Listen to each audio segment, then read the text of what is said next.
En el capítulo 8 de este mismo podcast os estuve contando qué paso seguía la información desde que se le daba un clic en el navegador hasta que esa información volvía y se podía ver en la página web.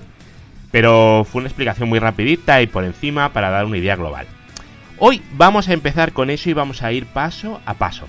Esto obviamente me va a llevar unos cuantos audios, pero bueno, es la gracia de esto y por eso se llama podcast, porque son varios audios.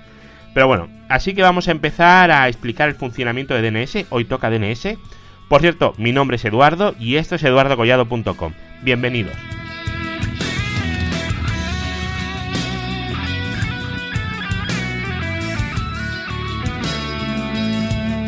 El otro día comenzamos diciendo que cuando el navegador quiere abrir un dominio, por ejemplo www.google.com, este no tiene ni idea de dónde está eso, ni quién es, ni nada. Así que tiene que preguntar al DNS. Así hoy que vamos a empezar explicando qué es eso del DNS. DNS es la abreviatura de Domain Name Service, servicio de nombre de dominios, ¿vale? Y tiene una estructura en árbol, una jerarquía, y está estructurado como tal. Es una forma de organizar los servidores y los servicios, básicamente. Por ejemplo, tenemos el dominio .com, el .com de toda la vida, o también llamado TLD Top Level Domain. Vale, ahí agrupamos todos los hosts comerciales, bajo .com. Al menos esa es su definición primigenia. Luego tenemos empresas, por ejemplo Google, que es una empresa comercial. Así que Google va a tener el subdominio google.com. Y esa empresa Google a su vez tendrá subdominios como Images, Scholar, etc. Dando un dominio del tipo scholar.google.com y así para abajo para llegar al final y tener una rama más concreta. Vale, ese dominio concreto, el de antes, scholar.google.com, también lo vamos a llamar FQDN o Fully Qualified Domain Name, ¿vale? Un nombre de dominio totalmente cualificado, que sería la traducción en castellano. Los dominios principales ya sabéis cuáles son: .com, .net, .org, .gov y por supuesto .es, .pt, .mx, AR, etc. Hay toneladas de ellos, ¿vale? Todos estos dominios son los dominios de primer nivel, ¿vale? Los GTLD, los Global Top Level Domain, son los principales y de ahí colgaría todo. Cada GTLD lo gestiona una autoridad. A ver, los .com, .net, .org, estos los gestiona IANA. Y los .es los gestiona red.es. .pt otro, los .ch otro, los .mx otro, en fin. Así con todos los GTLDs. Y cada autoridad sería la que va a definir el uso de TLDs de segundo o de tercer nivel. Por ejemplo, en España tendremos los dominios .es, que serán los de segundo nivel, y los .com, .es, que serían los de tercer nivel. ¿Y todos estos quién los gestiona? Pues red.es, que es aquí como el ente todopoderoso, el que lo gestiona todo. Vale, ahora el control de los dominios lo puede delegar cada autoridad como quiera, aunque bueno, todos realmente lo hacen igual. Por ejemplo, IANA gestiona .com y Google tiene delegado el subdominio google.com. Y es Google quien puede asignar dominios de mayor profundidad. Así pues, Google puede asignar calendar.google.com, mail.google.com, etc., sin tener que pedir permiso a IANA. No tiene que pedirlo porque tiene delegado ese dominio. Los .es pasaría exactamente lo mismo. Y esto, ya os digo, lo puede hacer cualquier persona u organización que tenga delegada la autoridad de un subdominio. Por ejemplo, eduardocollado.com, yo mismo voy a poder ser el que cree los nodos que quiera. ¿Por qué? Porque tengo esa zona delegada, ¿vale? Ahora, la zona no es lo mismo que el dominio. Yo, por ejemplo, digo que puedo crear todos los nodos que quiera. Pero si quisieran todos los nodos de nivel inferior, podría delegárselos a alguien sin problemas. Y yo ya no podría gestionar esos nodos de ese subdominio. A ver, vamos a ver. Por ejemplo, imaginar que yo creo el subdominio correo.eduardocollado.com y el nodo servidor 1.correo.eduardocollado.com lo podría gestionar otro porque yo habría delegado la zona correo.eduardocollado.com. Y claro, dentro de correo.eduardocollado.com tendría el nodo servidor 1.correo.eduardocollado.com. Aquí estaría delegada.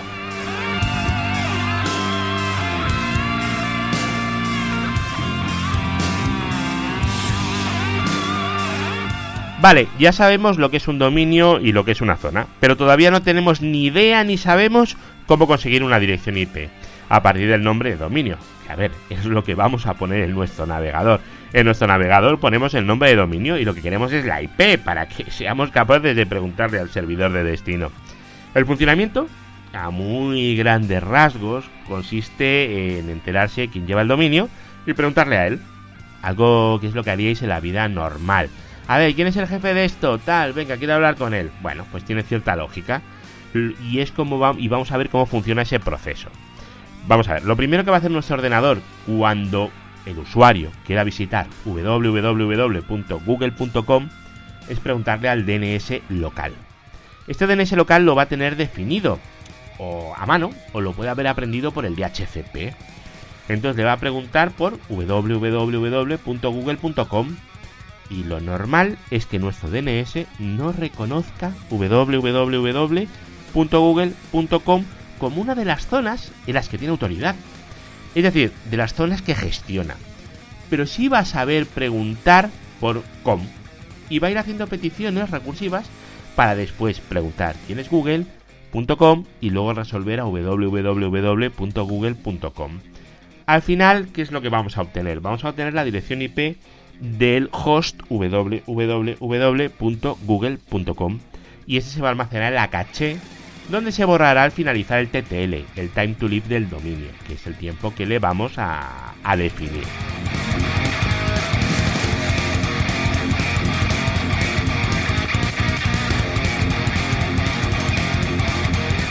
Por supuesto, ni que decir tiene que www es un host. No significa que todas las páginas web vayan en www. También funciona normalmente si ponemos google.com y www.google.com resuelven al mismo sitio. Pero esto es por convención, O sea, porque todo el mundo lo usa igual. No hay ninguna razón que diga que la página web tiene que estar en www o que si no hay un subdominio definido, no definimos el host, que tenga que resolver www. Esto es una cosa que es así por razones históricas, no porque venga en ningún sitio que tenga que ser así, ni porque se haya definido así nunca, ¿vale? Bueno, quería aclarar esto porque a veces se pregunta mucho eso de con W o sin W. Bueno, a ver, que sepáis que www representa el host, World Wide Web, el host que tiene la web. Y es así por convención, pero podría ser web.google.com y no pasaría absolutamente nada. Lo único que nuestros usuarios no sabrían encontrarlo porque por defecto todo el mundo pone www. Es como los dominios, lo normal es que la gente ponga por defecto .com o .es si estamos en España. Poca gente va a poner un dominio .ch. Podrían, pero no va a ser lo normal.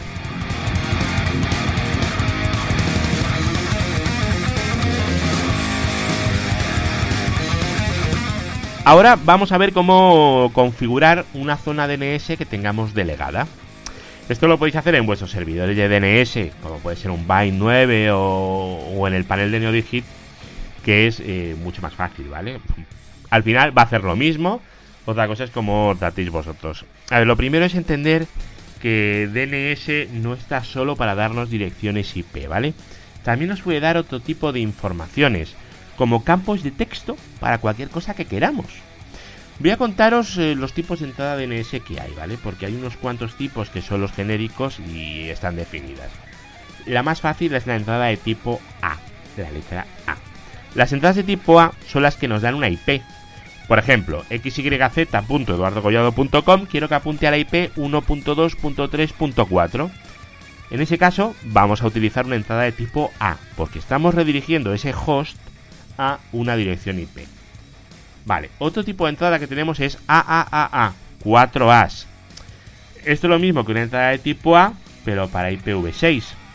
En vez de 32 bits son 128, por eso las 4 As. No es porque hayan dicho 4, 3 o 5, 4 por eso, se representa así. A ver, una entrada de tipo CNAME. A ver, este tipo de entradas apuntan a un hostname, a un host, ¿vale? Y este hostname a su vez tiene que resolver por DNS a una entrada de IP, a una entrada de tipo A para darnos una IP. Vamos a ver un ejemplo. Podemos decir que entrada cename.eduardocollado.com tiene una entrada cename a xyz.eduardocollado.com. Así que al preguntar al DNS por entradacename.eduardocollado.com le dirá que vaya a xyz.eduardocollado.com. Y en ese punto tiene que volver a preguntar al servidor de DNS por xyz.eduardocollado.com. Y entonces le va a dar la entrada de tipo A que va a apuntar a la dirección IP 1.2.3.4. ¿Es un poco enrevesado? No, realmente aquí hay una recursividad. Es acostumbrarse. Parece absurdo y nada práctico, ¿vale? Pensar en un host con la IP, pero bueno. A ver, vamos a pensar en una IP, ¿vale? Que tenga definidos dentro 200 hosts. Con lo cual son 200 entradas de DNS para esa IP. Y esa IP, por desgracia, puede cambiar. Pues bien, en este caso imaginaros que la IP... Bueno, primero, vamos a ver cómo lo hacemos. Configuraríamos una entrada de tipo A que apunte a la dirección IP y las otras 199 van a ser entradas de tipo CNAME que apunten a la primera entrada. ¿Por qué? Porque si cambiamos la dirección IP del servidor, solo vamos a cambiarla en una de ellas, en la entrada de tipo A que hemos apuntado a la IP. El resto, como ya apuntan al CNAME, que a su vez apunta a la IP, automáticamente van a cambiar.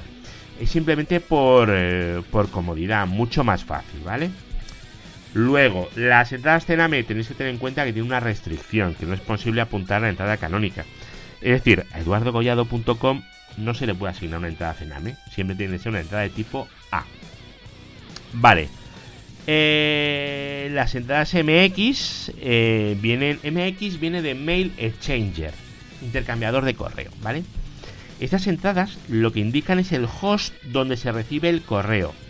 Y estos hosts siempre son hostnames, no direcciones IP, como si fueran CNAMEs. No puede ir una IP, tiene que ser siempre un hostname, que luego ese hostname se vuelva a preguntar y entonces nos devuelva la entrada de tipo A, o incluso un CNAME que luego nos devuelva la entrada de tipo A. Puede haber aquí 3 niveles de recursividad sin problema, ¿vale?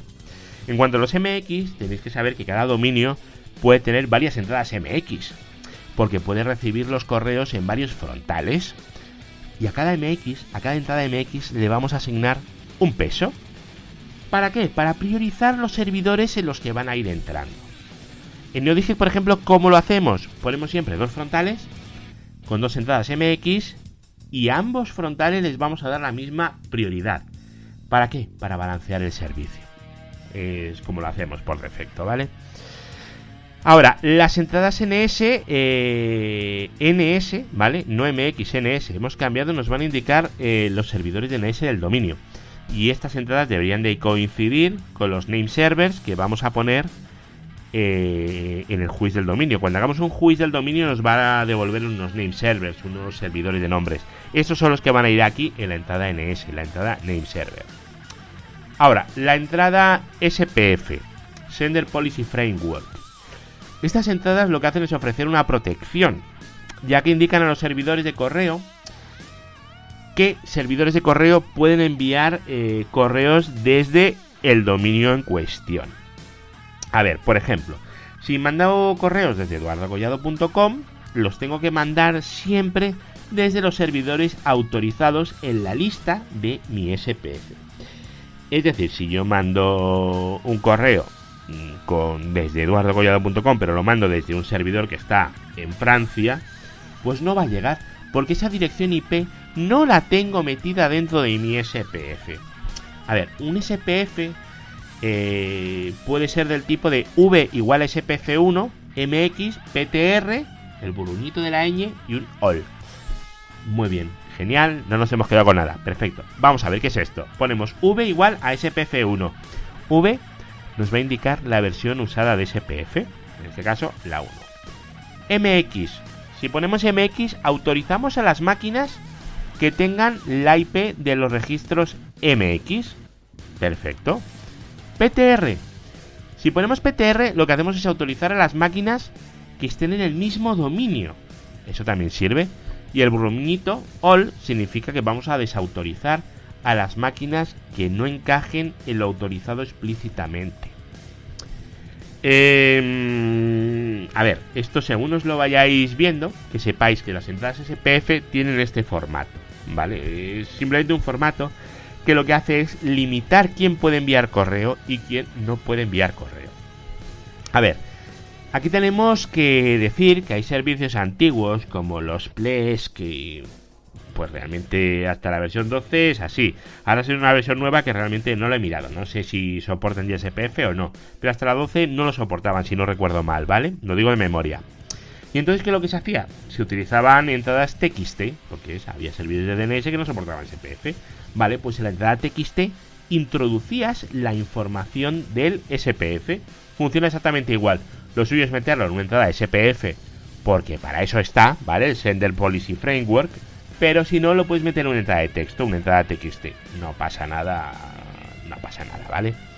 Ahora, las entradas TXT, vamos cambiado, ahora hablamos de entradas TXT, ¿vale? Nos sirven para meter texto, por ejemplo, el del SPF, pero bueno, podemos meter otros textos. Por ejemplo, la validación de dominios en Google. Una de las formas de hacerlo es con una entrada TXT. O Microsoft también te hace meter entradas TXT para validar dominios, etcétera. Y luego tenemos las entradas de tipo SRV, que son las entradas de registros de servicio. Este tipo de entradas lo que hacen es definir un hostname y un puerto y protocolo donde el servicio se ejecuta. Este tipo de entradas se utilizan mucho en servicios de voz sobre IP, en autoconfiguraciones de correo, etcétera, ¿vale? Este tipo de servicios donde se indica la dirección IP y el puerto. Por ejemplo, tú quieres, o por ejemplo en Jabber también se utilizan este tipo de entradas. Hay varios servicios en los que se suelen utilizar entradas de tipo SRV. Voz IP, Jabber, autoconfiguración de correo son las que me vienen a la mente. Pero bueno, seguro que hay muchísimas más ahora que no caigo.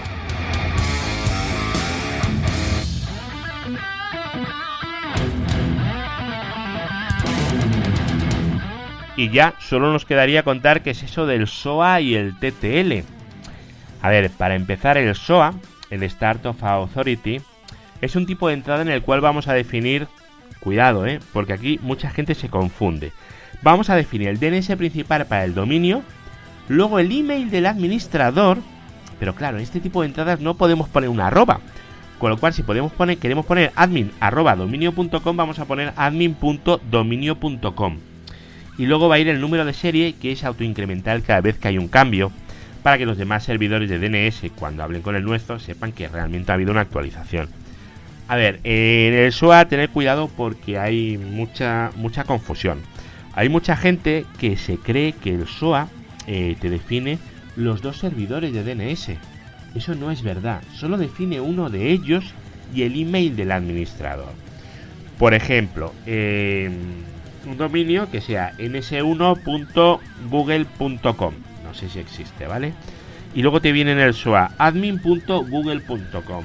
Hay gente que te llega a decir, oye mira, el SOA está mal porque tendría que poner ns1.google.com y ns2.google.com y me has puesto admin.google.com, quiero cambiar eso. Realmente el SOA no indica servidor de DNS principal y servidor de DNS secundario.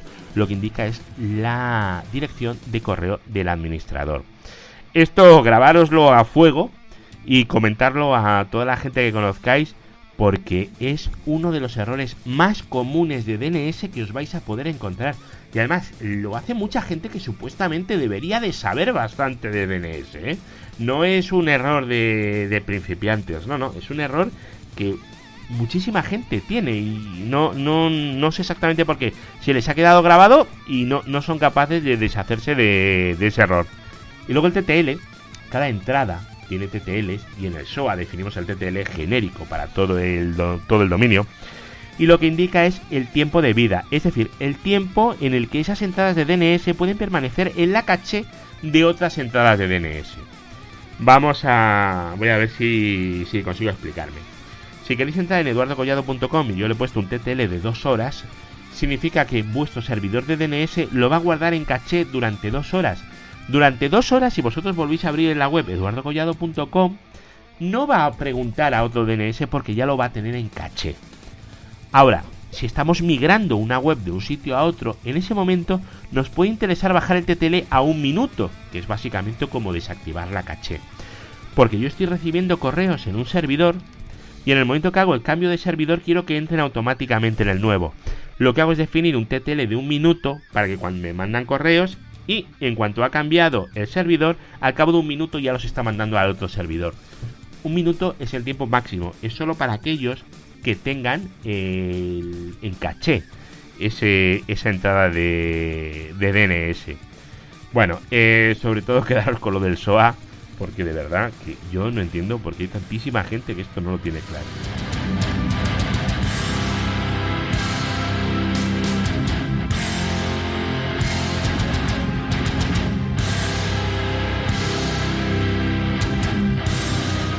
Bueno, después de esta borrachera de tipos de entrada en nuestra zona DNS, vamos a hablar de la resolución inversa. Que la resolución inversa no es más que hacer la pregunta normal, pero al revés. A ver, normalmente tenemos el hostname, por ejemplo, www.google.com, y el DNS nos da una dirección IP. Pero ¿qué pasa? Que a veces necesitamos conocer el hostname a través de la dirección IP. Es decir, al revés, yo conozco la IP y necesito saber cuál es el hostname. ¿Para qué? Pues mira, por ejemplo, para validar correos. Recibimos un correo de mail.correo.com y este dice que viene de la IP 12341.2.3.4. Vale, y si pregunto al dominio correo.com, vemos que mail.correo.com resuelve a esa misma IP. Perfecto, ¿aceptamos el correo? Espera, vamos a ver qué pasa si preguntamos a la IP. Entonces preguntamos a la IP 1234 quién es, y si la IP nos dice que es mail.correo.com, perfecto, lo aceptamos, porque hemos comprobado en las dos direcciones que la resolución es la misma. Esto nos va a evitar el spam. Por lo menos tenemos constancia que la persona o la entidad que administra el dominio también administra ese direccionamiento IP. O si no lo administra, por lo menos es capaz de pedir para que se lo cambien. Entonces, correcto. Y nos da más confianza. Podemos aceptar el correo. Vale. Ahora, ¿cómo vamos a configurar las resoluciones inversas?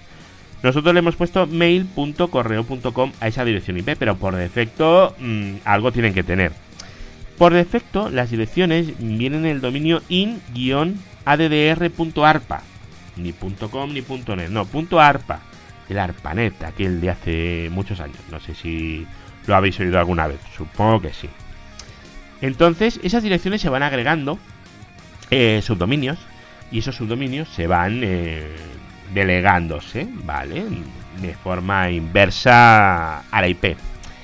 ¿Qué es eso que de forma inversa a la IP? Por ejemplo, vamos a ver la IP 1.2.3.4. La resolución inversa va a ser 4.3.2.1.in-addr.arpa. La dirección IP, cuando estamos viendo la inversa, se le ha dado la vuelta.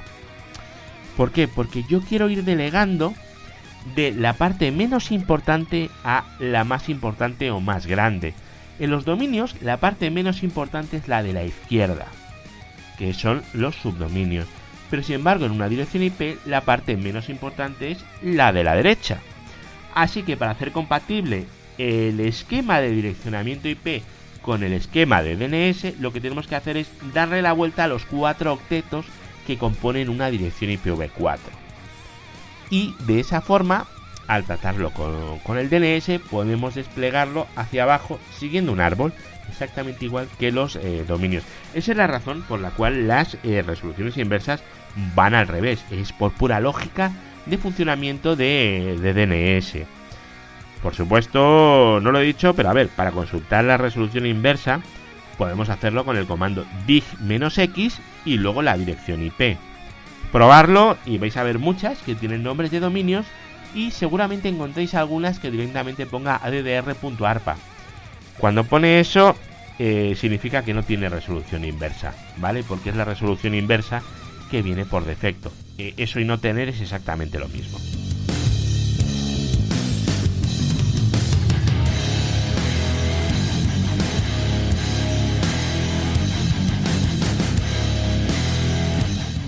Ahora donde ya no nos vamos a meter es en la configuración del servidor, el Bind 9, por nombrar solo el más conocido, ¿vale? Aunque hay otros programas que hacen esto mismo, es decir, hay más servidores de DNS. Y bueno, y realmente está el Bind 10. Lo que pasa es que está un poquito inestable todavía. Tiene muchas mejoras, el funcionamiento con SQL, pero bueno, va en 9, es todavía a día de hoy el estándar de facto, ¿vale? Bueno, con esto que os he contado ya tenéis una brevísima introducción de lo que sería el servicio de DNS. Llegados a este punto, nuestro navegador, una vez que hemos pinchado el enlace de la página web correspondiente, ya sería capaz de saber la dirección IP del servidor donde se aloja esa página web. Y vosotros ya sabéis cómo funciona, ¿vale? En el caso de un email, pues sería exactamente igual. Nosotros le mandamos el email nuestro PC le manda el email a nuestro servidor de correo saliente, y este servidor lo que hace es consultar en el DNS cuál es la IP del servidor de destino. ¿Y qué va a consultar aquí? La entrada de MX, que lo hemos comentado antes, ¿verdad? Pues va a mirar la entrada de MX y se lo va a mandar a ese servidor, que ojo, no tiene por qué ser el servidor web, el servidor de MX. Vale, y luego en el caso de la autoconfiguración de un cliente de correo, ¿cómo funcionaría? Pues la entrada SRV del dominio, y este nos va a decir qué tiene que configurar, dónde está el fichero de autoconfiguración o cómo va a funcionar. Esto en NeoDigit, pues obviamente también lo tenemos funcionando, no podría ser de otra forma, ¿vale? Hay sitios que todavía no, pero bueno, es simplemente ver las posibilidades que nos ofrece DNS y todo lo que podemos hacer con un DNS, que realmente es mucho, no es solamente comprobar direcciones IP.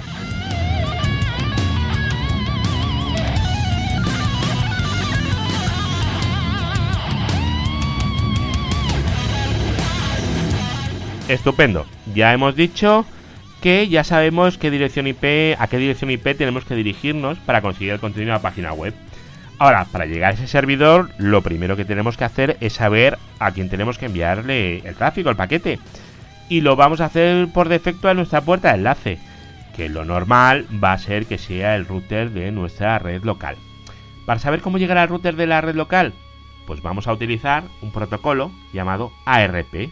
Esto lo comentamos también el otro día, no sé si os acordáis, en el cual vamos a proporcionar una forma de llegar a nuestro router vía Ethernet. En otras palabras, lo que va a hacer es darnos la dirección MAC del router. Por defecto no la tenemos y nos va a dar la dirección IP del router. El funcionamiento de ARP es muy sencillo. Lo único que hace es preguntar por broadcast, es decir, a todos los nodos de la red, quién es el poseedor de la dirección IP que coincide con la puerta de enlace. Y en ese momento el router, que va a ser nuestra puerta de enlace, puede ser otra cosa, pero normalmente va a ser un router, va a contestar diciendo que es él, va a decir, soy yo, y va a dar la dirección MAC de ese nodo. Una vez conocida la dirección MAC de la puerta de enlace, lo único que va a hacer nuestro ordenador es poner ese paquete a nivel Ethernet con la dirección MAC de destino, y dentro va a encapsular el IP, el TCP, el HTTP, lo que sea, ¿vale? Pero va a enviarlo para allá, y ya a nivel Ethernet va a ser capaz de llegar a nuestra puerta de enlace o a nuestro router local.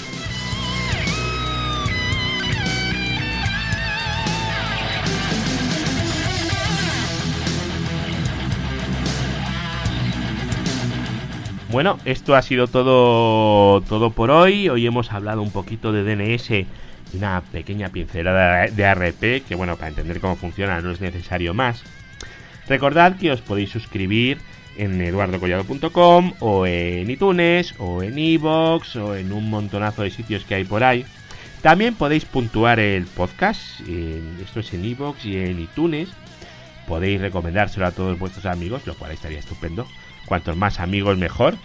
Y bueno, y hoy he hecho este programa un poco fuera de fecha, porque el día 1 lo que publiqué fue un audio en el que contaba cómo hacer un streaming con Icecast, que bueno, es una cosa muy interesante, pero no es lo que os dije que os iba a poner, así que lo suelto ahí en plan sorpresa y volveré el día 10 con más cosas de estas. Cualquier cosa me lo podéis escribir a podcast@eduardocollado.com o dejarme un comentario o por Twitter, mi ID es Collado. También me podéis encontrar en NeoDigit o en Tecnocrática. Y bueno, no sé, cualquier cosa ya sabéis, me ponéis un mensajito por cualquiera de estos sitios, el que más rabia os dé, y me comentáis qué os parece, qué podemos mejorar, qué podemos empeorar, que creo que es poco. Y nada, pues nada, un placer y hasta la próxima, chao.